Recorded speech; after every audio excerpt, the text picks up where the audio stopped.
Welcome to McPlum, simple solutions served daily. You will install Tor and Proxychains, then wire them together so traffic flows through Tor. First, install both packages with your distro package manager, then start the Tor service. This opens a SOX 5 listener at 127.0.0.1.9050. Next, open /etc/Proxychains. Conf and add the line SOX 5 127.0.0.1.9050 at the bottom, and enable Proxy DNS to avoid DNS leaks. Once done, you are ready to run a proxied command with Proxychains so you can test connectivity immediately. You now pick how Proxychains should route.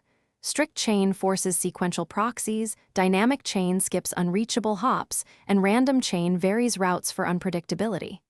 Edit chain settings in the config. Set chain len if you add more hops. To verify, run Proxychains curl ifconfig. And compare output to your real IP. Use Proxychains F to target a custom config. Make sure Proxy DNS is enabled so DNS queries also go through Tor. Otherwise, your DNS could leak even when applications appear proxied. Finish by launching the applications you want proxied, for example Proxychains Firefox or Proxychains QCli app.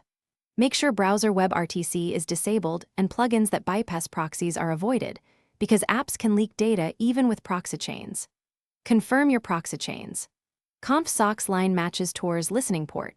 If connections fail, check /var/log/tor/log or journal utor for errors. If DNS still leaks, recheck Proxy DNS and test with known DNS leak tools while watching Tor's log to see if queries traverse the tunnel.